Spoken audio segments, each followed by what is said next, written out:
Hello students, आज हम पढ़ने वाले हैं एलिमिनेशन रिएक्शन। ठीक है, न्यूक्लियोफिलिक सब्स्टिट्यूशन रिएक्शन हम देख चुके हैं, SN1, SN2, SNI, SN1 dash, SNNGP। अब हम देखने वाले हैं एलिमिनेशन रिएक्शन। इसमें E1, E2, EI, E1CB। ठीक है, ये चार टाइप की हम इसमें एलिमिनेशन में देखने वाले हैं। एलिमिनेशन का मतलब ये है कि एक पार्टिकल में से कुछ एक छोटा पार्टिकल निकल जाना, उसी को हम क्या बोलते हैं, एलिमिनेट। ठीक है, जब भी एलिमिनेशन रिएक्शन होगी, ठीक है, तो बड़े पार्टिकल में से छोटा पार्टिकल जब निकलेगा तो वहां पर एक तरीके से मैं क्या बोल सकता हूं, उसका ब्रेकडाउन हो रहा है या वो पार्टिकल क्या हो रहा है और दूसरे छोटे पार्टिकल में कन्वर्ट हो रहा है। मतलब नंबर ऑफ पार्टिकल्स उसके अंदर रिएक्शन में क्या होंगे, बढ़ेंगे। यानी अब यहां पर, ठीक है, यहां पर अगर मैं बात करूं तो मैंने क्या करा, दो कार्बन कार्बन, और इसको मैं थोड़ी सी मार्किंग कर देता हूं। इसको मैं बोल देता हूं ये है मेरा अल्फा कार्बन। अल्फा कार्बन मैंने किसको बोला, जिस पे लिविंग ग्रुप, ये एल क्या है, लिविंग ग्रुप।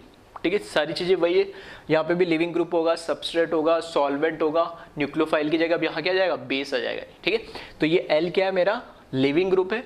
और जो लिविंग ग्रुप जिस कार्बन पे से लगा उसको मैंने बोला अल्फा कार्बन। उसका नियर बाय जो कार्बन होगा, लेफ्ट राइट, ठीक है, इधर भी जितने भी कार्बन होंगे अल्फा के, वो सब क्या कहलाएंगे, बीटा। तो मैंने एक ही दिखा यहाँ पे, ये मेरा क्या है, बीटा कार्बन। ये अल्फा कार्बन, ये बीटा कार्बन। तो एलिमिनेशन के लिए क्या है, लिविंग ग्रुप होना चाहिए जो निकलेगा, जो एलिमिनेट होगा। उसके बिल्कुल नियर बाय जो कार्बन है, जो बीटा कार्बन है, उसके पर एक हाइड्रोजन होना चाहिए। तो मैंने यहाँ पे लिविंग ग्रुप और यहाँ सिर्फ हाइड्रोजन दिखा है। ठीक, तो इसमें क्या होता है, लिविंग ग्रुप निकलता है, साथ में हाइड्रोजन निकलता है। किसकी हेल्प से, बेस की हेल्प से, एट डेल्टा का मतलब है हाई टेम्परेचर। ठीक है, हाई टेम्परेचर पे ऐसा होता है। तो ऐसा होने पे ये क्या बन जाएगा, एल्कीन बन जाता है एलिमिनेशन में। सब्स्टिट्यूशन में क्या हो रहा था, लिविंग ग्रुप निकल रहा था, कोई दूसरा न्यूक्लियोफाइल आगे इस पे लग जा रहा था। ठीक है, वो सब्स्टिट्यूशन था। एलिमिनेशन में लिविंग ग्रुप और हाइड्रोजन दोनों निकला, तो यहां से एल्कीन बन जाता है। जो यहां से लिविंग ग्रुप निकला वो एज इट इज यहां लिखा, और यहाँ पे जो H था, बेस के साथ रिएक्ट करके निकल गया और ये HB बना लिया। ठीक है, तो ये एक एलिमिनेशन रिएक्शन मैंने लिखी है। ठीक है, मैकेनिज्म क्या होता है उसको अभी हम देखेंगे एलिमिनेशन रिएक्शन में। ठीक है, ऑलरेडी मैं रिएक्शन मैकेनिज्म में ये सारी बातें कर चुका हूं, फिर भी एक आइडिया दे रहा हूं। डेल्टा H, ठीक है, क्योंकि यहाँ एक और दो सिग्मा बॉन्ड ब्रेक हो रहे और एक पाई और एक सिग्मा बन रहा है, मतलब एक पाई एक सिग्मा। ठीक है, तो जो सिग्मा तो स्ट्रांग होता है, पाई क्या होता है, वीक होता है। तो बॉन्ड को तोड़ने में ज्यादा एनर्जी चाहिए होगी और बॉन्ड बनने पे एनर्जी कम रिलीज हो रही होगी। वहां दो सिग्मा के रेस्पेक्ट में एक ही सिग्मा बन रहा है और एक पाई बन रहा है, तो एनर्जी ज्यादा एब्जॉर्ब हो रही है, रिलीज कम हो रही है। तो रिएक्शन कैसी होगी, एंडोथर्मिक। तो डेल्टा H कैसा हुआ, इसमें पॉजिटिव और ग्रेटर देन 0। यहाँ एक ही पार्टिकल है, यहाँ देखो 1, 2 और लिविंग ग्रुप अलग, तो नंबर ऑफ पार्टिकल्स क्या हो गए, बढ़ गए। मतलब एंट्रोपी क्या हो रही है, सिस्टम की बढ़ रही। तो डेल्टा H भी यहाँ पे क्या होगा, greater than 0, that is number of particle increases. Gibbs free energy में पता है फॉर्मूला क्या होता है, del G equals to delta H minus T delta S। अब डेल G, कोई भी प्रोसेस स्पॉन्टेनियस अपने आप हो, ठीक है, तो उसके लिए डेल G की वैल्यू, डेल्टा G की वैल्यू क्या चाहिए, नेगेटिव चाहिए, लेस देन 0 चाहिए। तो हमें पता है डेल्टा S तो यहाँ अपने आप क्या हो गया, पॉजिटिव। डेल्टा S भी यहाँ इस सिस्टम में क्या हो गया, पॉजिटिव। तो देखना यहाँ पे ये है पॉजिटिव, ये minus symbol as it is लगा है, T की कोई भी, क्योंकि टेम्परेचर नेगेटिव तो होगा नहीं, ठीक है, केल्विन में। और यहाँ पर आ जाओ, ये भी क्या है, एंट्रोपी की वैल्यू यहाँ पे क्या है, पॉजिटिव। तो पॉजिटिव नेगेटिव पॉजिटिव, तो नेगेटिव पॉजिटिव क्या हो जाएगा, सिंबल नेगेटिव। तो अल्टीमेटली यहाँ आ जाएगा पॉजिटिव और यहाँ आ जाएगा नेगेटिव। अब मेरे को डेल्टा G की वैल्यू अगर नेगेटिव चाहिए, ठीक है, नेगेटिव चाहिए, तो इसका मतलब क्या है, ये वाला पूरा टर्म क्या होना चाहिए, बड़ा होना चाहिए, क्योंकि इसमें जो एंथैल्पी वो तो हमेशा क्या होती है, पॉजिटिव होती है। तो अगर एंथैल्पी बढ़ेगी तो गिब्स फ्री एनर्जी क्या हो जाएगी, नॉन स्पॉन्टेनियस, मतलब पॉजिटिव आएगी। तो ये नेगेटिव आए तो इसके लिए क्या कर सकते हैं, एंट्रोपी भी पॉजिटिव है, डेल्टा H भी पॉजिटिव है। तो मैं क्या चेंज करूंगा, T की वैल्यू। अगर देखना इस T की वैल्यू अगर मैं क्या करूंगा, बढ़ा दूंगा, इस T की वैल्यू मैं बढ़ा दूंगा, तो ओवरऑल ये वैल्यू कैसे आएगी, नेगेटिव आएगी। ठीक है, तो टेम्परेचर पे अल्टीमेटली ये रिएक्शन डिपेंड कर रही है। नहीं, अगर मैं बोलता हूं अगर मुझे ये रिएक्शन को स्पॉन्टेनियस करवाना है और रिएक्शन करवानी है तो कहां करवानी पड़ेगी, हाई टेम्परेचर पे। ठीक है, तो वही मैं लिख रहा हूं,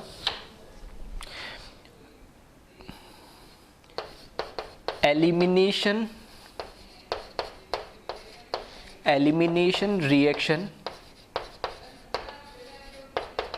is spontaneous at high temperature। ठीक है। ये ऑलरेडी मैं पहले एक बार रिएक्शन मैकेनिज्म में डिस्कस कर चुका हूँ, फिर भी एक आइडिया दे दिया क्योंकि यहाँ थोड़ी इसकी ज़रूरत पड़ेगी। तो पहले मैंने बता दिया जो एलिमिनेशन रिएक्शन होती है वो स्पॉन्टेनियस होगी एट हाई टेम्परेचर, मतलब इस रिएक्शन को मुझे करवाना है, ठीक है। क्योंकि दिखने में ये कैसे लगेगी, तो मैं जब हम E1 की बात करूँगा तो SN1 जैसे दिखेगी, E2 की बात करूँगा तो SN2 जैसे लगेगी। तो डिफरेंस कहाँ से क्रिएट होता है, टेम्परेचर से, ठीक है। तो ये एक बार आप कॉपी कर ले, फिर हम स्टार्ट करते हैं E1 से, ठीक है। वीडियो को पॉज करके और इसको कॉपी कर लेना है। अब यहाँ ये तो हमने बात कर ली कि जो एलिमिनेशन रिएक्शन है, ठीक है, एलिमिनेशन रिएक्शन है वो कहाँ होगी, हाई टेम्परेचर पे होगी, ठीक है। तो अब हाई टेम्परेचर पे होने की भी कई अलग अलग तरीके हैं, कैसे होगी। तो फर्स्ट जो टाइप ऑफ एलिमिनेशन रिएक्शन है उसमें हम बात करते हैं E1, ठीक है। E का मतलब एलिमिनेशन,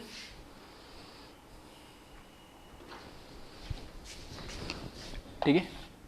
E फिर से यहाँ ऊपर सुपर स्क्रिप्ट में 1 लिखो, सब स्क्रिप्ट में लिखो या सामने लिखो, ठीक है, अपना अपना लिखने का तरीका है। मैंने इस तरीके से लिखा। E का मतलब यहाँ पर क्या है,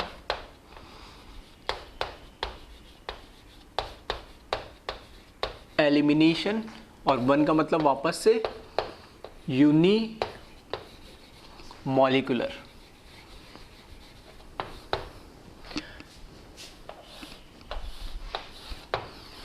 ठीक है। तो E1 से हम शुरुआत करते हैं। तो मैंने लिखा पहले जनरल रिएक्शन, सेम यहाँ पे हाइड्रोजन, यहाँ पे लीविंग ग्रुप, एक बेस मैंने लिया है एट हाई टेम्परेचर। तो ये जो प्रोडक्ट इससे मिलता है एल्कीन मिलेगा हमेशा एलिमिनेशन से, प्लस यहाँ पर HB मिल जाएगा, प्लस ये लीविंग ग्रुप। अब E1 ये रिएक्शन जो हो रही है वो E1 मैकेनिज्म से कैसे होगी वो हम देखते हैं। तो यहाँ लिख दे रहा हूं मैं,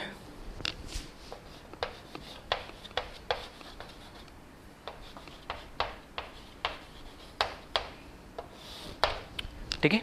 E1 जिस तरीके से SN1 होती है E1 होती है, ठीक है। दोनों को मैं कंपेयर करते हुए बताऊंगा, ऑलमोस्ट दिखने में सेम लगेगी, ठीक है। बस प्रोडक्ट अलग अलग बनते हैं, उसका रीज़न अलग है। तो देखिए कैसे SN1 भी 2 स्टेप में होती है, E1 भी क्या होती है, 2 स्टेप में रिएक्शन होती है। तो ये स्टेप 1, स्टेप 1 में क्या होता है, कार्बन कार्बन, यहाँ पे लीविंग ग्रुप, यहाँ पे हाइड्रोजन, ठीक है। स्टेप 1 में क्या होता है, लीविंग ग्रुप निकल जाता है जैसे SN1 में निकलता है, और क्या बनाता है, कार्बोकेटाइन, ठीक है। स्टेप 1 में लीविंग ग्रुप निकल जाता है, ये hydrogen as it is, carbon carbon, और लीविंग ग्रुप निकल गया तो ये क्या बन जाएगा, कार्बोकेटाइन, और ये हमारा लीविंग ग्रुप, ठीक है। फर्स्ट स्टेप में क्या होता है, फॉर्मेशन ऑफ कार्बोकेटाइन होता है जैसे SN1 में होता है। स्टेप 2 में जो कार्बोकेटाइन हमारा बना है, ठीक है, जो कार्बोकेटाइन बन गया है,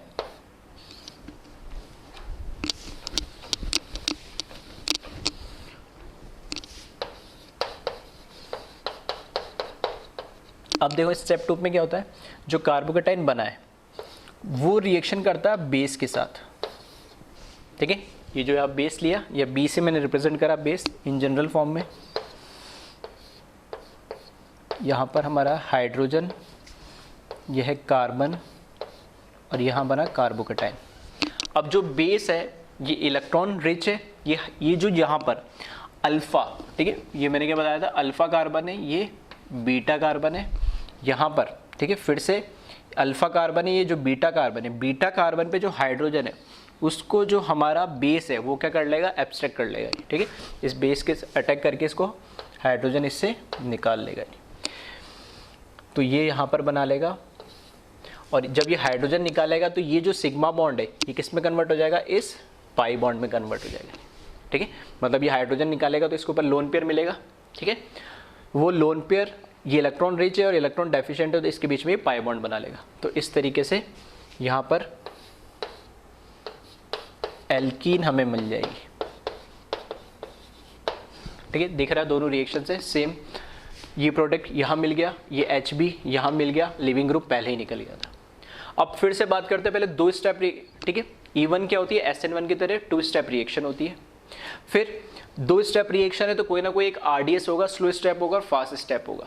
तो ऑब्वियस ही बात है, ये न्यूट्रल मॉलिक्यूल था, बॉन्ड ब्रेक करा हमने एक सिग्मा और इसको अनस्टेबल फॉर्म मतलब कार्बोकेटाइन में कन्वर्ट करा। तो कार्बोकेटाइन में कन्वर्ट करा तो स्टेबल से अनस्टेबल फॉर्म में आ रहा, तो ये काम होना नहीं चाह रहा, तो ये स्टेप क्या होगा, स्लो।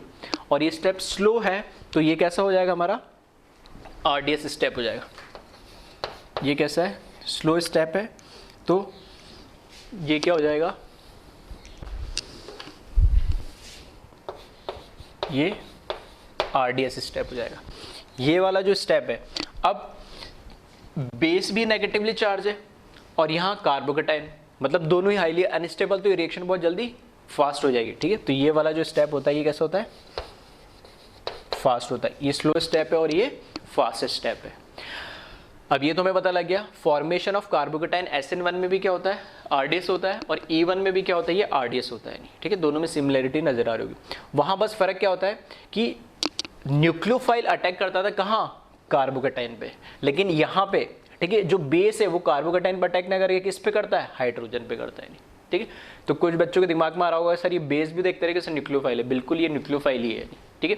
लेकिन कब यहाँ अटैक करेगा और कब यहाँ अटैक करेगा वो डिफरेंस मैं बताऊंगा। पहले एक बार 1 बाय 1 में इसके पूरी चीजें देख लेते हैं, ठीक है। तो पहली चीज होगी, ठीक है, 2 स्टेप रिएक्शन है। RDS स्टेप कौन सा होगा, स्टेप 1, जिसमें फॉर्मेशन ऑफ कार्बोकेटाइन होगा। अगर मैं रेट की बात करूं, ठीक है, रेट ऑफ रिएक्शन, तो हमने बताया था कि जो रेट ऑफ रिएक्शन है किस पे डिपेंड करती है, RDS स्टेप पे, स्लो स्टेप पे, तो वो हमारा फर्स्ट स्टेप पे। तो फर्स्ट स्टेप में जो हमारा रिएक्टेंट है ये सबस्ट्रेट है पूरा, नहीं मतलब जो रेट है वो किसके प्रोपोर्शनल होगी, इस सबस्ट्रेट और लिविंग ग्रुप का जो कॉम्बिनेशन है, ठीक है, जो हमारा रिएक्टेंट है इस पे डिपेंड करेगी, बेस की कंसंट्रेशन पे डिपेंड नहीं करेगी। बेस सेकंड स्टेप में इन्वॉल्व हो रहा है, जैसे हम बोलते हैं न्यूक्लियोफाइल में, न्यूक्लियोफाइल पे रेट ऑफ रिएक्शन डिपेंड नहीं करती SN1, ठीक है। सुनना ध्यान से मैं क्या क्या बोल रहा हूँ, E1 SN1 में साथ के साथ चीजें कंपेयर करता हुआ चल रहा हूँ, ठीक है, ऑलमोस्ट सारी चीजें सेम है। तो यहाँ पे भी रेट ऑफ रिएक्शन होगी, सिर्फ इस हमारा जो सबस्ट्रेट है इसकी कंसंट्रेशन पे डिपेंड करेगा। इसकी जो पावर होगी वो कितनी आ जाएगी, 1, तो ऑर्डर ऑफ द रिएक्शन भी क्या हो जाएगा, 1। उस 1 की वजह से हम इसको क्या बोलते हैं, यूनिमोलिकुलर, ठीक है, E1 बोलते हैं यूनिमोलिकुलर। अब दूसरी चीज, यहाँ फॉर्मेशन ऑफ क्या हो रहा है, कार्बोकेटाइन हो रहा है, और यही क्या RDS स्टेप है, मतलब ये कार्बोकेटाइन जितना स्टेबल बनेगा उतनी ही रिएक्शन थोड़ी क्या करेगी, जल्दी होने की कोशिश करेगी। तो जितना स्टेबल कार्बोकेटाइन होगा उतनी ही रेट ऑफ रिएक्शन होगी, क्योंकि एक बार जैसे कार्बोकेटाइन बन जाएगा तो बेस तो जल्दी से हाइड्रोजन को एब्स्ट्रैक्ट करके इसको, ठीक है, निकाल के और एल्कीन बना देगा। तो अल्टीमेटली जो रेट है वो हमारा जो इंटरमीडिएट बन रहा है कौन, कार्बोकेटाइन, इस कार्बोकेटाइन की स्टेबिलिटी पे डिपेंड करेगा। तो rate is proportional to stability of carbocation. फिर अगर हम बात करें लिविंग ग्रुप पे, अगर क्या रेट डिपेंड कर रही है, बिल्कुल, क्योंकि फर्स्ट स्टेप में होना क्या है, लिविंग ग्रुप निकलना ही तो है। अगर लिविंग ग्रुप जितने आसानी से निकल जाएगा, जितने जल्दी निकल जाएगा, उतनी रिएक्शन का जाएगी फॉरवर्ड में, और यहाँ चलेगी तो सेकंड स्टेप तो अपना हो जाएगा। तो rate is again proportional to leaving group ability. जितना अच्छा लिविंग ग्रुप होगा उतनी रिएक्शन क्या होगी, फास्ट होगी, यानी, ठीक है। थर्ड में बात करता हूँ, सबस्ट्रेट की बात होगी, ठीक है, लिविंग ग्रुप की बात होगी, बेस की, ठीक है। बेस कैसा होना चाहिए, बेस स्ट्रॉन्ग या वीक, ठीक है। अगर बेस स्ट्रॉन्ग होता तो फिर से वही न्यूक्लियोफाइल वाली बात, अल्टीमेटली है क्या, ये न्यूक्लियोफाइल ही है। तो अगर बेस स्ट्रॉन्ग होता तो ये क्या करता, फर्स्ट स्टेप में यहाँ पे हाइड्रोजन को एब्स्ट्रैक्ट कर लेता, तो ये E1 की जगह E2 हो जाती है, ठीक है। दोनों में भी डिफरेंस भी देखेंगे। तो बेस कैसा होना चाहिए, इसमें वीक होना चाहिए, जो वेट करे कार्बोकेटाइन के बनने का। जब कार्बोकेटाइन बन जाएगा तब वहां से हाइड्रोजन निकाले, तो बेस कैसा होना चाहिए, वीक, ठीक है। जैसे वहां SN1 में न्यूक्लियोफाइल कैसा होना चाहिए, वीक। फोर्थ पॉइंट अगर हम बात करें रेट की, ठीक है, सॉल्वेंट में, सॉल्वेंट कैसा होना चाहिए, तो वापस से बात है, कार्बोकेटाइन बन रहा है, कैटाइन और एनाइन बन रहा है, तो कैसा होना चाहिए सॉल्वेंट, पोलर प्रोटिक सॉल्वेंट होना चाहिए। अगर पोलर प्रोटिक सॉल्वेंट होगा तो वो, ठीक है, इसको सॉल्वेट करेगा, सॉल्वलाइसिस करेगा कैटाइन और एनाइन का, और इनको स्टेबलाइज करेगा, तभी रिएक्शन क्या जाएगी, फॉरवर्ड डायरेक्शन में। तो ऑलमोस्ट सारे के सारे पॉइंट तो SN1 से मिल रहे हैं। तो कैसे पता लगेगा सर SN1 हो रहा है या SN1 हो रहा है या E1 हो रहा है, ठीक है, वही अब डिफरेंस हम देखते हैं, ठीक है। तो पहले एक बार इसको कॉपी कर ले, फिर कैरेक्टरिस्टिक में सारे पॉइंट लिखा देता हूं, और फिर वो डिफरेंस भी हम देख लेंगे। नहीं तो हेडिंग डाल ले कैरेक्टरिस्टिक इसकी, और हाइड्रोजन जो है बीटा कार्बन पे ही क्यों होना चाहिए, मतलब अल्फा के नियर बाई पे क्योंकि उससे थोड़ा दूर होगा तो उन दोनों के बीच में जो कैटायन और एनायन बनेगा वहाँ बॉन्ड नहीं बन पाएगा, ठीक है। तो ये ध्यान रखना, जो हाइड्रोजन है वो बीटा कार्बन पे होना चाहिए, अदरवाइज वो रिएक्शन या एलिमिनेशन नहीं हो पाएगा। तो इसमें लिख ले कैरेक्टरिस्टिक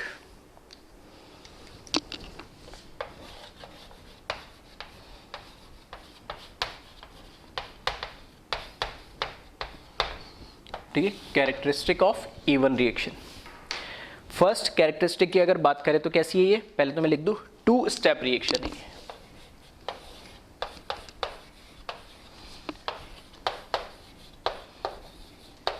ठीक है, 2 स्टेप रिएक्शन है। सेकंड, जो रेट है, ठीक है, वो रेट किस पे डिपेंड करेगी, सिर्फ यहाँ मैं RLA लिख रहा हूँ, मतलब जो सबस्ट्रेट होगा उसका लिविंग ग्रुप होगा और उसकी पावर 1, ठीक है।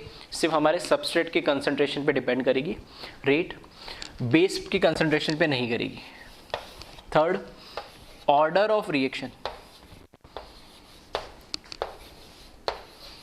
ऑर्डर ऑफ रिएक्शन क्या होता है, मैंने बोला रेट लो के अंदर जो ये पावर होती है, ठीक है, वही इसकी क्या होती है, ऑर्डर होती है, विच इज इक्वल्स टू 1। और ये ऑर्डर ऑफ रिएक्शन है, इसी वजह से हम इसको E1 बोलते हैं, दैट इज E का मतलब तो हुआ एलिमिनेशन, और उसकी रेट A के मॉलिक्यूल पर डिपेंड कर रही है, इसलिए हम इसको बोल देते हैं यूनी मॉलिक्यूलर, ठीक है। फिर अब अगर हम बात करें इसका नेक्स्ट पॉइंट, तो जो रेट है, ठीक है, वो रेट किस पे डिपेंड कर रही है, rate is proportional to stability of carbocation, ठीक है। कार्बोकेटाइन जितना स्टेबल होगा उतनी रेट क्या होगी, ज़्यादा होगी। और अगर कार्बोकेटाइन बन रहा है, ठीक है, और कार्बोकेटाइन बन रहा है, ठीक है, तो इस केस में अगर कार्बोकेटाइन बन रहा है तो क्या रीअरेंजमेंट पॉसिबल है, बिल्कुल है, ठीक है। तो कार्बोकेटाइन या फिर मैं इसको ऐसे बोल सकता हूँ, RDS इज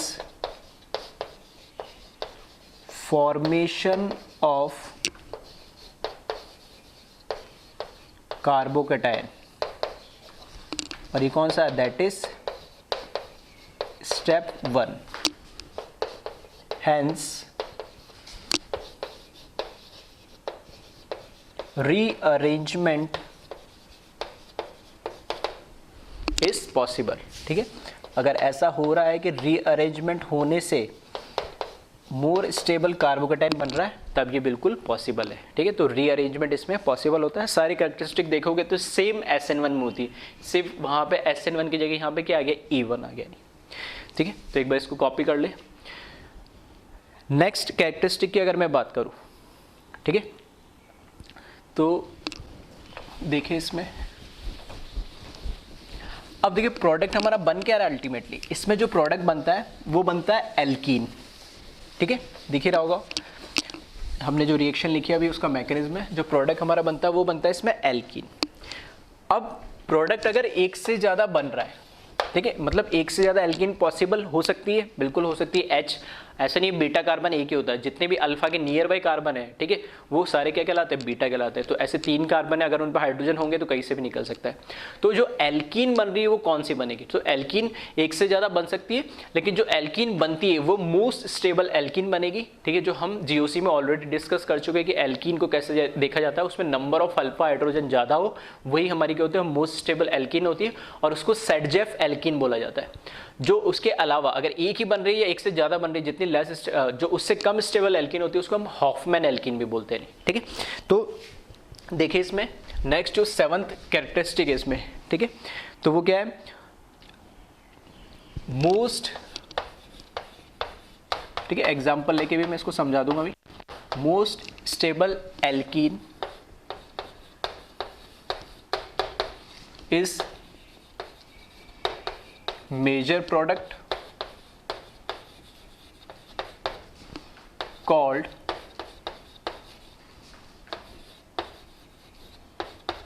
Sadjeff ठीक है, SAYTZEFF,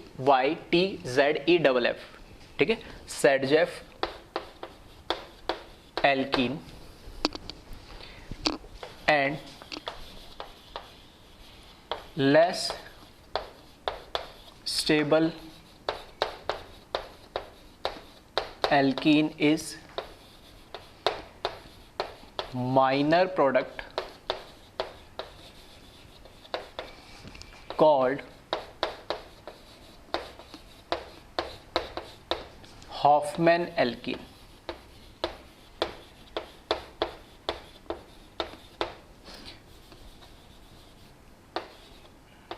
ठीक है, HOFFMANN, ठीक है।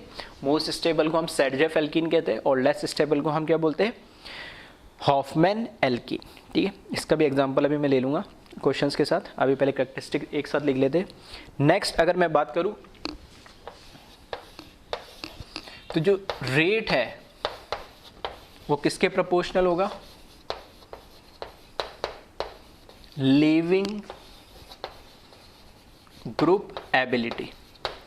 जितना अच्छा लिविंग ग्रुप होगा उतनी ही रेट ऑफ रिएक्शन होगी, क्योंकि स्टेप 1 कंप्लीट होगा और स्टेप 1 ही क्या है, आरडीएस है, जिसमें फॉर्मेशन ऑफ कार्बोकेटाइन होता है, ठीक है। तो अगर हम हैलोजन पढ़ रहे हैं, हैलोजन डेरिवेटिव पढ़ रहे हैं, तो उसमें क्लोरीन, ब्रोमीन, आयोडीन में से अच्छा लिविंग ग्रुप कौन सा होगा, आयोडीन, आयोडाइड, फिर ब्रोमाइड, फिर क्लोराइड, ठीक है। फ्लोरीन ये जनरली देता नहीं है क्योंकि वो बहुत ही वीक लिविंग ग्रुप होता है, या बोल सकते हैं कार्बन और फ्लोरीन के बीच में बॉन्ड होता है बहुत ही क्या होता है, स्ट्रांग होता है। फिर बात करते हैं अगर हम बेस की, ठीक है, वहां न्यूक्लियोफाइल होता था और हमने उसको क्या बोल दिया, बेस बोल दिया। तो जो बेस है वो कैसा होना चाहिए, ठीक है, weak base favour even mechanism so that it can wait for formation of carbocation.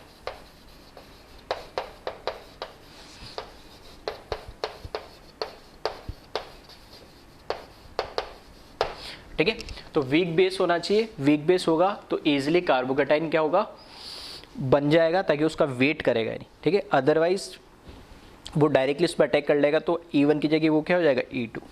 और जो लास्ट फैक्टर है, ठीक है, जो लास्ट फैक्टर है वो लिख ले सॉल्वेंट, ठीक है। सॉल्वेंट कैसा होना चाहिए, सॉल्वेंट फिर से, ठीक है, सॉल्वेंट फिर से अगर मैं बात करूँ जैसे SN1 में हम बोलते हैं कैसा, वीक पोलर प्रोटिक सॉल्वेंट होना चाहिए, ठीक है, polar protic solvent favour E1, ठीक है, क्योंकि यहाँ से क्या होगा, जो सॉल्वोलाइसिस होता है, जो कैटायन और एनायन के सॉल्वोलाइसिस होता है स्टेप 1 में, तो उनको स्टेबिलिटी प्रोवाइड करता है, और स्टेबिलिटी प्रोवाइड करेगा तो स्टेप 1 में रिएक्शन क्या करेगी, फॉरवर्ड डायरेक्शन में जाएगी, ठीक है। तो ये 10th कैरेक्टरिस्टिक है इसकी, जो ऑलमोस्ट, ठीक है, देखोगे तो ऑलमोस्ट सारी की सारी SN1 से मिलती है, नहीं, ठीक है, सब ऑलमोस्ट सारी सेम ही दिख रही होगी, बस एक दो वर्ड नए आगे यहाँ पे, क्या, एक मैंने लिख दिया यहाँ पे सैटजेफ और यहाँ पे क्या लिख दिया, हॉफमैन, ठीक है, जो हमारा प्रोडक्ट बन रहा है, ठीक है, वो भी देखेंगे क्या होता है। तो स्टेबल का मतलब होता है सैटजेफ एल्किन बोला जाता है, और लेस स्टेबल वालों को बोलते हैं हम हॉफमैन एल्किन, ठीक है। बाकी सारे पोलर प्रोटिक और ये सारे पॉइंट ऑलमोस्ट सेम है, ठीक है। अब बात करते हैं हम डिफरेंस की, नहीं, अब जो रिएक्शन हो रही है, ठीक है, चलो एक बार इसको कॉपी कर लो, मैं एक बार लिख के बता देता हूँ, ठीक है, ये तो हो गई सारी कैरेक्टरिस्टिक। अब SN1 और E1 की मैं बात करता हूँ। SN1 और E1 दोनों रिएक्शन, अगर ये कंडीशंस फॉलो हो रही है तो दोनों एक साथ साइमल्टेनियसली होती है हमेशा। अब हमेशा होती है तो सर हमें कैसे पता लगेगा कि SN1 हो रही है, E1 हो रही है, ठीक है। तो पहली चीज तो रिएक्शन हमेशा दोनों होगी। अब कौन से का प्रोडक्ट ज्यादा बनेगा वही हम बोल देते ये रिएक्शन हो रही है। समझ में आ रही मैं क्या कह रहा हूँ, बात को ध्यान से सुनना। मैं बोल रहा हूँ कि दोनों रिएक्शन जब भी कंडीशंस फॉलो होगी तो दोनों रिएक्शन तो एक साथ होगी ही होगी। अब डिफरेंस बस इतना आ जाता है कि दोनों में से प्रोडक्ट जो मिलेगा वो SN1 वाला मिलेगा या E1 वाला मिलेगा, ठीक है। E1 मैकेनिज्म से जो प्रोडक्ट मिल रहा है एल्किन वो मिलेगा, या SN1 से जो सब्स्टिट्यूशन वाला प्रोडक्ट है वो मिलेगा ज़्यादा। मिलने दोनों ही है प्रोडक्ट, एल्कीन में मिलेगा और सब्स्टिट्यूशन वाला प्रोडक्ट हमेशा, दोनों प्रोडक्ट हमेशा मिलेंगे तुम्हें, ठीक है। कंडीशंस फॉलो होने पे तुम्हें दिख भी रहा होगा कंडीशन दोनों के लिए सेम है। अब हमें बस ये डिसाइड करना होता है कि SN1 वाला प्रोडक्ट ज़्यादा मिलेगा या E1 वाला प्रोडक्ट ज़्यादा मिलेगा। जो ज़्यादा मिलेगा हम बोल देंगे रिएक्शन E1 है, अगर SN वाला प्रोडक्ट ज़्यादा मिलेगा तो मिलेंगे दोनों ही। अगर 10 में से 8 E1 में कन्वर्ट हो रहे तो 2 SN1 में भी कन्वर्ट हो गए, लेकिन हम बोल देंगे E1 को फॉलो कर रहा है, ठीक है। ध्यान से सुनना, फिर से बोलो, प्रैक्टिकल चीज़ बता रहा हूँ लेकिन हर जगह, ठीक है। कुछ चीज़ें मैं बता देता हूँ, फिर बाद में तुम क्वेश्चन सॉल्व करते समय कंफ्यूजन होता है कि सर आपने बोल तो दिया था कि दोनों होती तो दोनों प्रोडक्ट मिल रहे हैं, ठीक है। मैं बता रहा हूँ दोनों होंगे प्रैक्टिकली, लेकिन हम डिसाइड कैसे करेंगे कि कौन सी हो रही, जिसका होने की टेंडेंसी ज़्यादा होगी, ठीक है। ऐसा नहीं होता कि अगर E1 हो रही तो SN1 कभी होगी ही नहीं, या SN1 हो रही तो E1 कभी, दोनों साइमल्टेनियसली होती है। दोनों की रेट किसकी ज़्यादा है या किसकी होने की टेंडेंसी ज़्यादा, उसी से हम डिसाइड कर दें कि यही रिएक्शन हो रही है, ठीक है, क्वेश्चन को सॉल्व करते समय। तो अब सुने यहाँ पे जो एक और लास्ट फैक्टर है, ठीक है, जो दोनों में डिफरेंस क्रिएट करता है वो है टेम्परेचर। देखो यहां पर क्या हो रहा है, पहला जो स्टेप है यहां पे लीविंग ग्रुप, यहां पे हाइड्रोजन, ठीक है। फर्स्ट स्टेप में क्या हो जा रहा है, कार्बोकेटाइन बन जा रहा है और यहां हाइड्रोजन आ जा रहा है। अब इसमें दो पॉसिबिलिटी है। दो पॉसिबिलिटी क्या है कि, ठीक है, दोनों में इधर ही अलग अलग बना देना। पहली पॉसिबिलिटी तो ये है कि अगर हमारे पास कोई न्यूक्लियोफाइल हो इसके अंदर, ठीक है, न्यूक्लियोफाइल होगा तो वो न्यूक्लियोफाइल क्या करेगा, इस कार्बोकेटाइन पे अटैक करेगा और हमारा जो ये प्रोडक्ट है ये सब्स्टिट्यूशन वाला प्रोडक्ट बना लेगा। दूसरा, अगर हमारे पास कोई बेस होगा, ठीक है, तो बेस और न्यूक्लियोफाइल दोनों सेम ही है, वैसे तो कोई फर्क ही नहीं है, तो ये हाइड्रोजन को एब्स्ट्रैक्ट कर लेगा और ये प्रोडक्ट बना लेगा इस तरीके से, प्लस HB। तो कब क्या होगा वो कैसे पता लगेगा, वो पता लगता है टेम्परेचर से, ठीक है। हमने अभी पढ़ा है कि जो एलिमिनेशन, यहां पर क्या हो रहा है, ये क्या हो रहा है, E1 मैकेनिज्म हो रहा है और यहाँ पर क्या हो रहा है, SN1 मैकेनिज्म हो रहा है। तो जो E1 मैकेनिज्म होता है, जो एलिमिनेशन होता है वो कहाँ होता है, हाई टेम्परेचर पे, ठीक है। तो ये कहाँ पर होगा, हाई टेम्परेचर पे होगा, ठीक है। अभी हमने पढ़ा था, ठीक है, थर्मोडायनेमिकली हमने देख लिया कि गिब्स फ्री एनर्जी जो है एलिमिनेशन रिएक्शन के लिए, ठीक है, वो कहाँ पर होगी, हाई टेम्परेचर पे। अगर मैंने यहाँ पर क्या करा, डेल्टा का, ठीक है, डेल्टा का सिंबल लगा दिया, टेम्परेचर लिख दिया 50, 60, 70, 80 या 100 डिग्री, ठीक है, या उससे ऊपर, तब तो एलिमिनेशन रिएक्शन होगी। और अगर मैंने यहाँ पे कुछ नहीं लिखा, नॉर्मल को लिखा हुआ या रूम टेम्परेचर लिखा हो, तब क्या देगी, ये सब्स्टिट्यूशन रिएक्शन देगी। आई बात समझ में। तो सिर्फ इतना सा डिफरेंस है टेम्परेचर का, अगर हाई टेम्परेचर होगा तो एलिमिनेशन देगा, लो टेम्परेचर होगा तो सब्स्टिट्यूशन देगा। अब कौन सा टेम्परेचर, तो हम जनरली बोलते हैं 25 डिग्री या उससे कम, ठीक है। SN1 कहाँ देगा, ये SN1 देगा, जो SN1 है, ठीक है, वो होगी 25 डिग्री या उससे कम पे। अगर 25 डिग्री या उससे कम टेम्परेचर दे रखा है या कुछ मेंशन नहीं कर रहा है तो हम क्या मान चलेंगे, रूम टेम्परेचर है, नॉर्मल टेम्परेचर है और उसमें SN1 होगी, यानी, ठीक है। या इसको इस तरीके से लिखो, SN1 जो होगी, ठीक है, वो कहाँ होगी, टेम्परेचर बिलो 25 डिग्री सेल्सियस। जो E1 होगी, ठीक है, जो E1 होगी वो होगी temperature about 50 degree Celsius.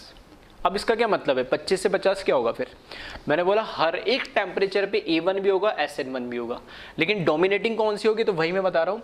25 degree या उससे कम दे रखा है तो हम उसको हमेशा क्या बोलेंगे, SN1 ही बोलेंगे। E1 भी हो रहा होगा, 100 में से, 1000 में से, लाख में से एक मॉलिक्यूल तो कन्वर्ट हो ही रहा होगा, लेकिन मेजरली जो होगा प्रोडक्ट हमें SN1 से मिलेगा, ठीक है। तो हम उसको बोल देंगे ये रिएक्शन क्या SN1 को फॉलो कर रही है। दूसरी चीज, अगर टेम्परेचर 50 डिग्री या उससे ज्यादा हुआ तो मैं क्या बोलूंगा, ये E1 को फॉलो कर रहा है मैकेनिज्म और इसका जो प्रोडक्ट मिलेगा वो एल्कीन वाला मिलेगा और सब्स्टिट्यूशन वाला नहीं मिलेगा, एल्कीन का प्रोडक्ट मिलेगा। और अगर 25 से 50 हुआ तब हमें ये मिक्स प्रोडक्ट मिलेंगे, उसमें SN1 के भी प्रोडक्ट मिलेंगे और E1 के भी प्रोडक्ट मिलेंगे, ठीक है। तो यहां पे मैं लिख देता हूं SN1 और E1 both between 25 to 50 degree Celsius. आ रही मेरी बात समझ में? ठीक है, तो बहुत ध्यान से समझना। जनरली ठीक है, टेम्परेचर 70-80 डिग्री लिखा हुआ होता है तो हम वहाँ पे एलिमिनेशन करा देते हैं। कुछ नहीं लिखा हुआ है तो ये डेल्टा इस तरीके से सिंबल बना होता है हीट का, ठीक है, तो भी हम एलिमिनेशन करा देते हैं। और इस तरीके से कुछ नहीं लिखा हुआ है तब हम क्या मानेंगे? सब्स्टिट्यूशन मानेंगे। ठीक है, तो एक बार इसको कॉपी कर ले और बिल्कुल अब क्लियर हो गया होगा कि कहाँ पर हमें एलिमिनेशन कराना है और कहाँ पर हमें सब्स्टिट्यूशन करवाना है। ठीक है, तो एक बार इसको कॉपी कर ले और फिर कुछ क्वेश्चंस हम करते हैं इसमें।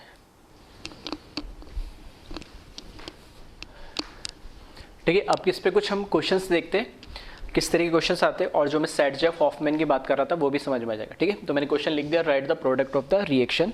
ठीक है, तो फर्स्ट हमें दे दिया इसने, फर्स्ट हमें रिएक्शन करवानी है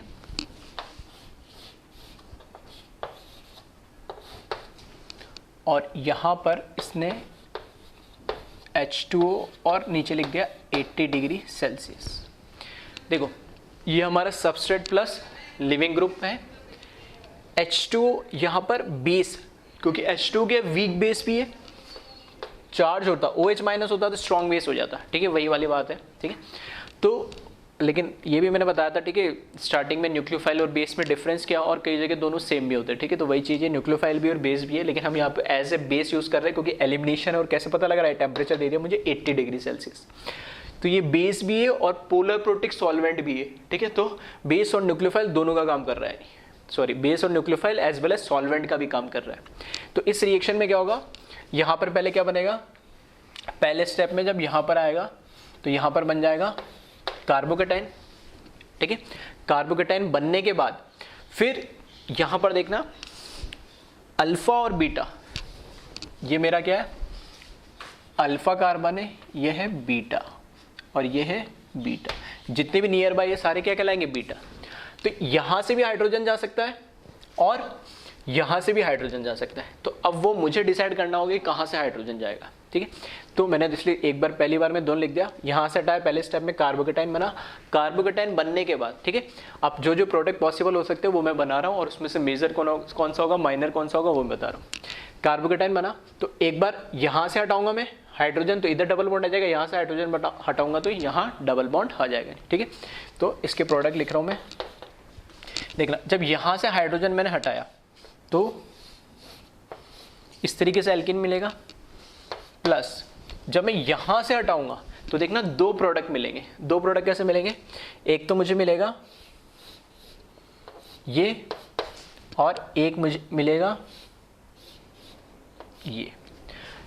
जब यहाँ से मैंने ये वाला हाइड्रोजन जब हटाया, ये वाला जब हाइड्रोजन जब हटाया, ठीक है, इस वाले हाइड्रोजन से जब हटाओगे तो इधर डबल बॉन्ड आएगा।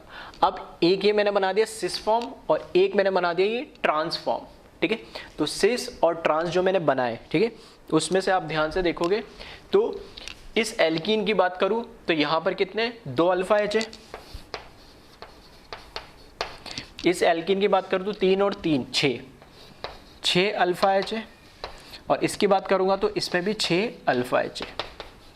तो इसके रेस्पेक्ट में तो ये क्या है? ये दोनों ज़्यादा स्टेबल है। क्या इन दोनों में से भी कोई ज़्यादा स्टेबल होगा? ठीक है, तो बिल्कुल आप बिल्कुल समझ में आ रहा होगा कि यहाँ पर ट्रांसफॉर्म जो है, ठीक है, ये कौन सा है? सिस फॉर्म है, और ये कौन सा है? ट्रांसफॉर्म है। और ट्रांसफॉर्म क्या होता है? ज़्यादा स्टेबल होता है, रिपल्शन इसमें कम होगा। तो इस केस में ये हमारा क्या होगा? मेजर प्रोडक्ट होगा ये। ठीक है, ये हमारा, ठीक है, प्रोडक्ट जो जो बन सकते थे तो सारे मैंने बना दिए। ये मेजर प्रोडक्ट है, और ये दोनों जो है, ठीक है, ये दोनों माइनर प्रोडक्ट होंगे। ठीक है, हाँ, इसके कंपैरिजन में तो ये ज़्यादा बनेगा, लेकिन अब जो रिमेनिंग उनको मैंने माइनर बोल दिया। जो मेजर प्रोडक्ट होता है, ठीक है, जो मेजर प्रोडक्ट होता है, इधर ऊपर लिख दे रहा हूँ, उसको हम क्या बोलते हैं? सैडजेफ एल्कीन बोलते हैं। ठीक है, तो ये है सैडजेफ एल्कीन, और ये दोनों क्या है? Hofmann alkene.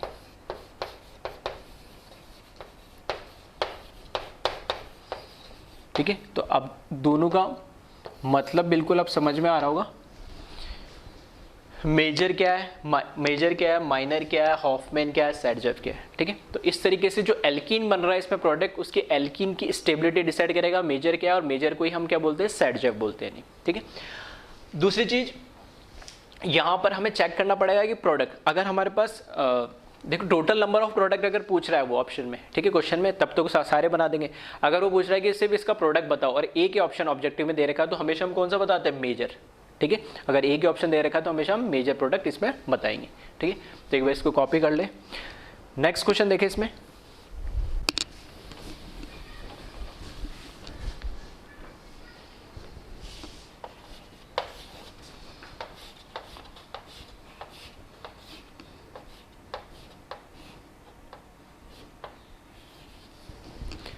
ठीक है, या इसको थोड़ा और अच्छा कर देते क्वेश्चन को।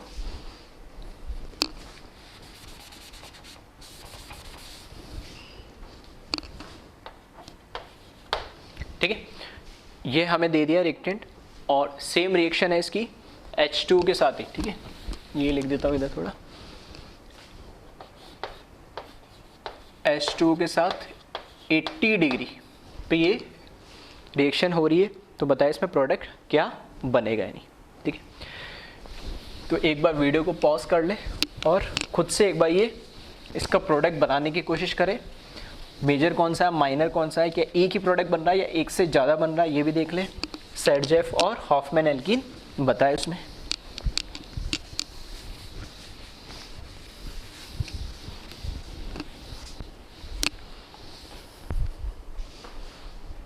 ठीक है।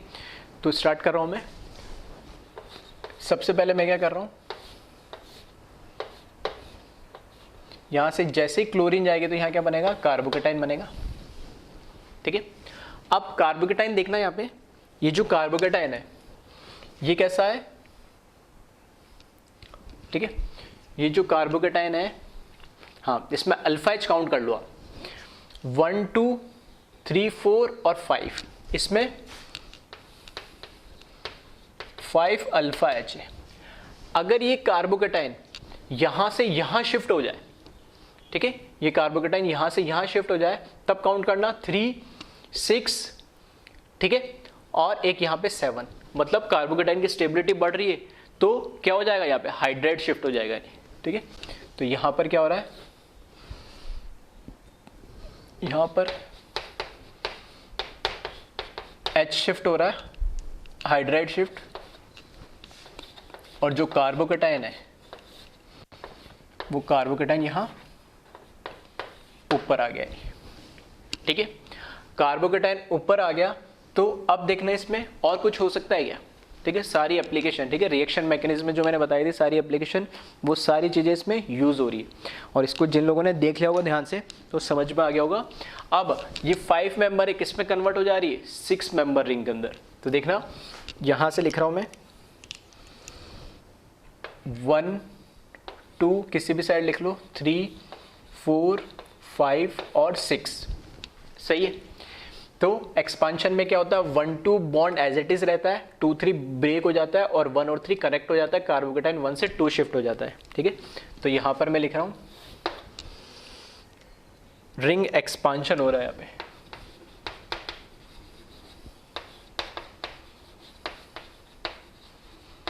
ठीक है, रिंग एक्सपांशन हुआ, ठीक है। एक अच्छा क्वेश्चन है, एक ही में सब कुछ चीज़ें आ गई।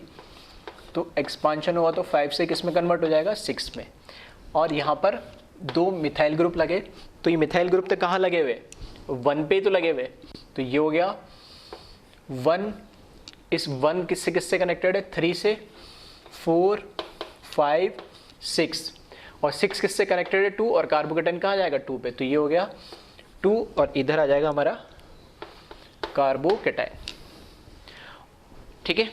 क्या अब प्रोडक्ट बना दें हम इससे, तो फिर से अगर ध्यान से देखोगे तो यहां पर क्या हो रहा है, इस कार्बोकेटाइन से काउंट करोगे तो 1 2 और 3 अल्फा एच, अगर मैं इसमें मिथाइल शिफ्टिंग कर दूं, ठीक है, मिथाइल शिफ्टिंग कर दूं तो नंबर ऑफ अल्फा हाइड्रोजन फिर बढ़ जाएंगे यहां, ठीक है। जैसे इसमें लिखा ना 5 अल्फा हाइड्रोजन, तो यहां लिख लेना 7 अल्फा हाइड्रोजन हो गए, यहाँ पे 3 6 और एक 7। इसी तरीके से यहां देखोगे तो यहां पर कितना है, इधर तो एक भी नहीं, यहाँ 2 अल्फा हाइड्रोजन है, 2 अल्फा हाइड्रोजन है यहाँ पे। तो फर्दर यहाँ पर क्या हो रहा है, यहाँ पर हो रहा है मिथाइल शिफ्ट करा दिया मैंने। मिथाइल शिफ्ट करा दोगे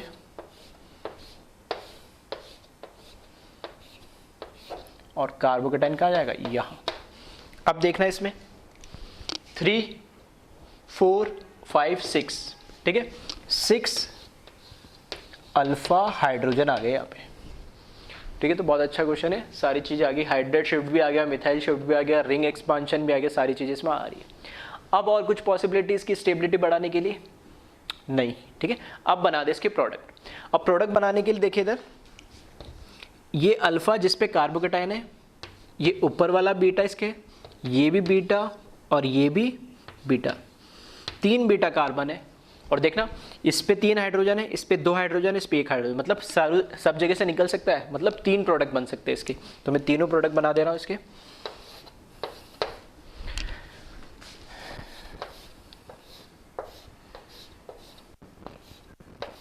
ठीक है, सबसे पहले मैं यहाँ से लेफ्ट से निकाल रहा हूँ, तो यहाँ पर आ जाएगा एल्कीन प्लस अब की बार यहाँ से हाइड्रोजन निकाल रहा हूँ ऊपर से, तो इधर आ जाएगा डबल बॉन्ड प्लस यहाँ से मैं निकाल रहा हूँ हाइड्रोजन, तो इधर आ जाएगा डबल बॉन्ड। अब इसमें बताया मोस्ट स्टेबल एल्कीन कौन सी है, तो यहाँ काउंट करोगे तो देखना 3 और 6 8 और 2 इधर 10, 1 2 3 4 सारे कैसे ये, ठीक है, सारे कैसे अल्फा हाइड्रोजन है। तो यहाँ पर कितने हो जाएंगे 3 5 10 अल्फा हाइड्रोजन, ठीक है। यहाँ काउंट करोगे तो 2 और 1 3, इधर है 3 अल्फा हाइड्रोजन। यहाँ देखोगे तो 2 3 और 5, ठीक है, यहाँ है 5 अल्फा हाइड्रोजन। तो ठीक है, हमें तो मेजर से मतलब है, तो सबसे ज़्यादा स्टेबल कौन सी होगी, ये वाली एल्कीन होगी। तो ये हमारा क्या हो जाएगा, मेजर प्रोडक्ट है, और रिमेनिंग ये दोनों कैसे हो जाएंगे, माइनर प्रोडक्ट हो जाएंगे।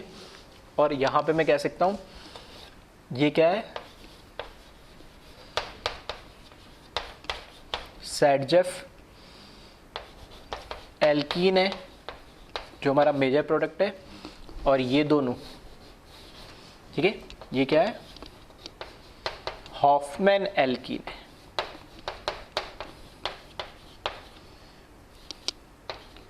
ठीक है, जगह नहीं तो ऊपर लिख दे, तुम चाहो तो नीचे लिख लेना। तो इस तरीके से यहाँ पर, ठीक है, जो A1 के प्रोडक्ट है इस तरीके से बनाना है। पहले हमें क्या बनाना है, जब A1 है तो कार्बोकेटाइन बना लेना। कार्बोकेटाइन बनाने के बाद देख लेना फर्दर कोई उसकी स्टेबिलिटी तो नहीं बढ़ रही है, ठीक है, जितनी बढ़ रही है स्टेबिलिटी बढ़ा लेना, शिफ्टिंग से या एक्सपांशन से या कैसे भी कॉन्ट्रैक्शन से जो भी है। उसके बाद अल्फा के साथ जो भी बीटा कार्बन है वहाँ देख लेना हाइड्रोजन है क्या, हाइड्रोजन हर तरीके से निकाल के देख लेना और सारे प्रोडक्ट बना के देखना, और फिर उनकी एल्कीन की स्टेबिलिटी चेक करना, और आपको पता लग जाएगा कि कौन सी मोस्ट स्टेबल है, जिसको हम सैडजेफ एल्कीन बोलते हैं। ठीक है, तो इसको एक बार कॉपी कर ले, फिर एक और लिखे क्वेश्चन इसके बाद।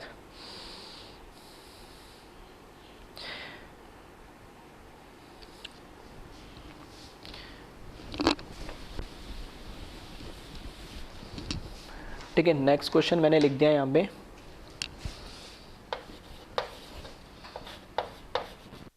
PH CH3 CH2 CH3 Br। ठीक है, इसके प्रोडक्ट बनाए आप और बताए एक ही प्रोडक्ट बनेगा, एक से ज़्यादा बनेगा, क्या मेजर होगा, कौन सा माइनर होगा। ठीक है, ये सारे इसमें प्रोडक्ट बताए।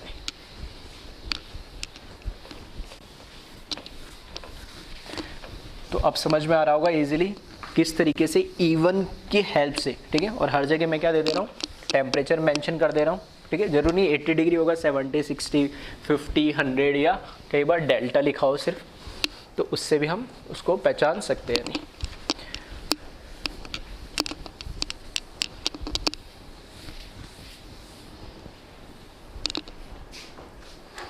ठीक है, तो स्टार्ट करते इसको। यहाँ क्या बनाया हमने, सबसे पहले क्या बना ले, इसका कार्बोकेटाइन बना ले, ठीक है। तो इसमें कार्बोकेटाइन बनाना थोड़ा ज़रूरी है क्योंकि प्रोडक्ट उसी पे डिपेंड करेगा। तो ये CH3 CH2 CH3 और यहाँ पे कार्बोकेटाइन। अब ये कार्बोकेटाइन देखो इधर पीएच मतलब क्या है, बेंजीन रिंग, तो इसके साथ तो रेजोनेंस के साथ स्टेबल है ही, साथ के साथ यहाँ पे देखना 3 और 2 5 अल्फा कार्बन भी, तो वैसे ही स्टेबल है। तो यहाँ पर फर्दर यहाँ इधर जाएगा तो 2 डिग्री हो जाएगा, अभी यहाँ पर कितना है 3 डिग्री, तो कोई शिफ्टिंग वगैरह तो होगी नहीं। अब यहाँ से हम प्रोडक्ट बनाए इसके, अगर प्रोडक्ट बनाए तो देखना ये अल्फा कार्बन है और ये बीटा है और ये बीटा है, ये तो बेंजीन रिंग है तो वो बीटा कार्बन नहीं होगा, डबल बॉन्डेड नहीं होना चाहिए। बीटा कैसा होना चाहिए, sp3 होना चाहिए, सिंगल बॉन्डेड कार्बन के साथ होना चाहिए। तो बेंजीन रिंग पे तो नहीं होगा, तो दो तरीके से प्रोडक्ट बन सकते हैं इसके। अगर मैं यहाँ से हटाता हूँ तो ये हो जाएगा PHC double bond CH2 CH3 plus CH3 as it is रखा, ये डबल बॉन्ड CH यहाँ पर CH3, 2 एल्कीन बनी है, ठीक है। तो डबल सिंगल कॉन्जुगेशन तो इसके साथ भी है, डबल सिंगल बेंजीन रिंग के साथ दोनों क्या है, रेजोनेंस में है। तो आप कैसे चेक करेंगे कि दोनों में अल्फा हाइड्रोजन किस में ज़्यादा, एल्कीन में। तो इस एल्कीन में देखोगे तो ये कार्बन के साथ ये अल्फा हाइड्रोजन, तो 2 अल्फा हाइड्रोजन है यहाँ पर क्या है 2 अल्फा हाइड्रोजन है। और इस केस में यहाँ देखें 3 और इसके 3, 6 अल्फा हाइड्रोजन है, ठीक है। 6 अल्फा हाइड्रोजन है तो ऑब्वियस सी बात है ये कैसा हो जाएगा, माइनर प्रोडक्ट हो जाएगा। और ये कैसा हो जाएगा, ये मेजर प्रोडक्ट हो जाएगा। जो माइनर है उसको हम क्या बोलेंगे, हॉफमैन एल्कीन,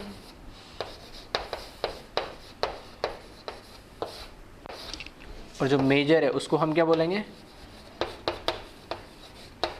सैडजेफ एल्कीन। सही है। तो इस तरीके से आपको प्रोडक्ट बनाने हैं।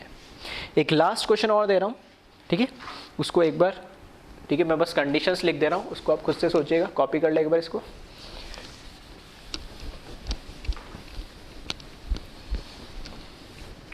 ठीक है, इस क्वेश्चन को आप खुद से अटेम्प्ट करें। यहाँ पर हमने क्या कर दिया, CH2 डबल बॉन्ड CH3 और यहाँ मैंने लगा दिया ब्रोमीन, ठीक है। वैलेंसी चेक कर लेना, 4 हो रही है सबकी, ठीक है। इसकी रिएक्शन अब मैंने करा दी, इसकी रिएक्शन मैंने कराई है वापस H2O के साथ, ठीक है। तो यहाँ पे H2O के साथ रिएक्शन कराई, 80 डिग्री ले लिया वापस मैंने, और एक बार रिएक्शन कराया मैंने H2O के साथ और 10 डिग्री पे, तो बनाए इसमें क्या क्या प्रोडक्ट बनेंगे नहीं, ठीक है। अब क्लियर हो गया होगा कि H2O 80 डिग्री के साथ जो मैं प्रोडक्ट बना रहा हूँ, ठीक है। तो H2O के साथ मैंने बनाया, H2O वीक बेस भी है, पोलर प्रोटिक सॉल्वेंट भी है और हाई टेम्परेचर है। तो यहाँ पर कौन सा मैकेनिज्म होगा, E1। H2O वीक न्यूक्लियोफाइल बोल सकता हूँ इसको, लो टेम्परेचर है, ठीक है। तो और यहाँ पर क्या है 2 डिग्री भी है, और 2 डिग्री में अगर कार्बोकेटाइन बनता है, ठीक है, दोनों में कार्बोकेटाइन बन रहा है, तो यहाँ पर क्या हो जाएगा, ये SN1 हो जाएगा दोनों मैकेनिज्म में।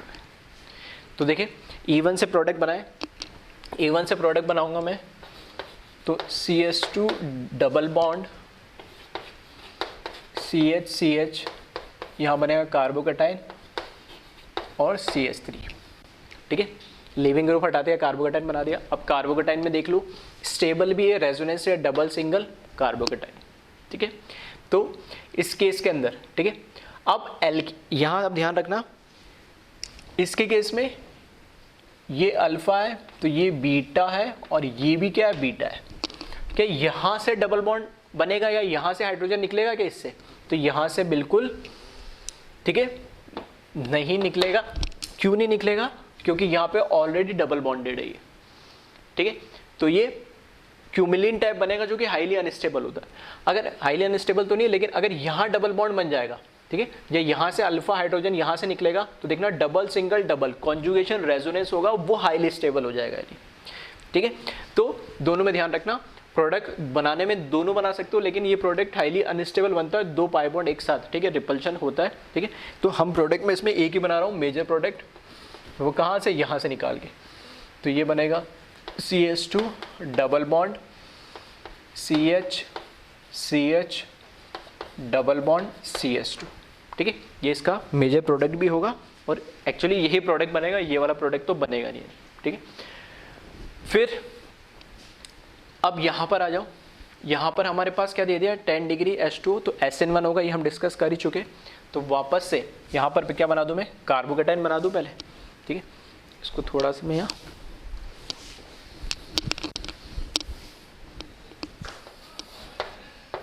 ठीक है, H2O 10 डिग्री है तो यहाँ पर क्या होगा, SN1 होगा।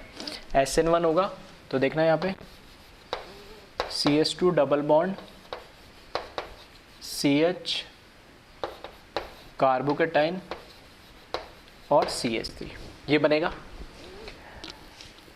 देखो अगर मैं रेजोनेंस इसमें भी पॉसिबल था, ठीक है, तो अगर इसका रेजोनेटिंग स्ट्रक्चर बनाता मैं, ठीक है, इसका जैसे इसका रेजोनेटिंग स्ट्रक्चर बनाऊंगा तो क्या बनेगा, यही बनेगा ना, ये आ जाएगा CH2 carbocation CH double bond CH CH3, ठीक है। ये इसका रेजोनेटिंग स्ट्रक्चर RS मैंने बना दिया। अगर मैं ये अगर बनाता इसका, ये RS ये बनाता और यहाँ से मैं एलिमिनेशन कराता, एलिमिनेशन कहाँ से कराता, ये अल्फा होता और फिर ये इसका होता बीटा होता, तो वापस पाई बॉन्ड कॉन्जिक्यूटिव हो जाते हैं और जो कि हाईली अनस्टेबल होता है और वो प्रोडक्ट बनता ही नहीं, ठीक है। इसलिए मैंने इसका RS नहीं बनाया, ठीक है। तो कई लोगों के दिमाग में आ रहा होगा सर यहाँ RS बना दिया, वहाँ नहीं बनाया, अपनी मर्जी आ रही जहाँ बना रहा हूँ, नहीं, ठीक है। रीज़न है कि अगर इसका RS भी बनाता और यहाँ से मैं एलिमिनेशन प्रोडक्ट बनाता तो दो पाई बॉन्ड कॉन्जिक्यूटिव आते हैं और वो हाईली अनस्टेबल फॉर्म में होता। इस केस में क्योंकि यहाँ पे सब्स्टिट्यूशन होना है, एक आके यहाँ पे कार्बोकेटाइन पे जुड़ना है, तो दो पॉसिबिलिटी, यहाँ पे भी जुड़ सकता है और यहाँ पे भी जुड़ सकता है, जो हम ऑलरेडी बात कर चुके, क्या SN1 और SN1- वाली बात, ठीक है। तो अगर यहाँ पर आकर हमारा, ठीक है, कौन जुड़ेगा, H2O, ठीक है, ये हमारा न्यूक्लियोफाइल भी है। तो देखना H2O जुड़ेगा, अपने लोन पेयर से यहाँ अटैक करेगा, लोन पेयर से यहाँ अटैक करेगा और यहाँ पर क्या हो जाएगा, OH2+ आ जाएगा। उस ऑक्सीजन पे प्लस को हटाने के लिए वो डीप्रोटोनेट होगा और H+ निकाल देगा, ठीक है। तो मैं डायरेक्ट प्रोडक्ट लिख रहा हूँ, चाहो तो तुम एक स्टेप ज़्यादा लिख लेना।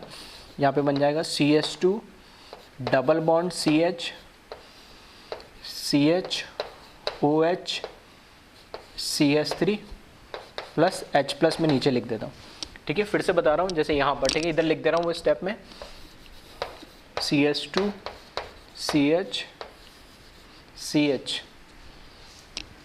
चलो इधर ही लिख देते हैं,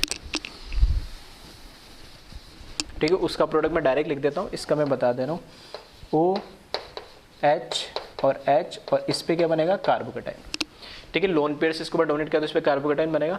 अब ऑक्सीजन पे पॉजिटिव चार्ज को हटाने के लिए एक हाइड्रोजन क्या होगा, डीप्रोटोनेट हो जाएगा। तो ये प्रोडक्ट फाइनली जो बनेगा आपको इस तरीके से दिखेगा, CH2 double bond CH CH OH और CH3 और जो मैं कह रहा था डीप्रोटोनेट होगा वो H+ ही आ जाएगा। इसी तरीके से यहाँ पर न्यूक्लियोफाइल H2 से अटैक करेगा और ये हो जाएगा CH2 OH, ठीक है, ये मैंने डायरेक्ट बना दिया, CH double bond CH CH3। इस तरीके से ये प्रोडक्ट बन जाएंगे। तो ठीक है, क्वेश्चन मैंने हर तरीके से करवा दिए, ठीक है, कम करवाए लेकिन मैंने अच्छे क्वेश्चन लिए कि प्रोडक्ट और इसको और, ठीक है, इसमें भी अगर मैं बात करूं, ठीक है, तो ये वाला जो प्रोडक्ट बन रहा है, ठीक है, इसको हम क्या बोलते हैं, इसको हम क्या बोलेंगे, SN1 प्रोडक्ट बोलेंगे, और इसको हम क्या बोलेंगे, SN1 डैश। ठीक है, ये भी हम ऑलरेडी बात कर चुके हैं। ठीक है, रेजोनेटिंग ओरिजिनल जो कार्बोकेटाइन जनरेट होता है वो SN1 प्रोडक्ट होता है, और रेजोनेटिंग स्ट्रक्चर से बनता है उसको SN1 डैश हम बोलते हैं। नहीं, ठीक है, तो हर तरह के क्वेश्चन मैंने ले लिए यहाँ पर कि एल्कीन जो प्रोडक्ट बनेगा उसमें हम मेजर माइनर सैडजेफ हॉफमैन कैसे डिसाइड करेंगे। ठीक है, अगर कहीं पे कार्बोकेटाइन की स्टेबिलिटी बढ़ रही है, ठीक है, तो कार्बोकेटाइन की स्टेबिलिटी बढ़ रही है तो वो भी हम बढ़ा देंगे, एक्सपांशन हो या फिर उसमें शिफ्टिंग हो, मिथाइल या हाइड्रेट कोई भी है नहीं। ठीक है, और उसके अलावा अगर टेम्परेचर हमें डिफरेंस दे रखा है तो हम E1 और SN1 में कैसे डिफरेंस कर सकते हैं और प्रोडक्ट कैसे बनेंगे। ठीक है, तो इसको एक बार कॉपी कर ले और ध्यान से देख ले फिर से।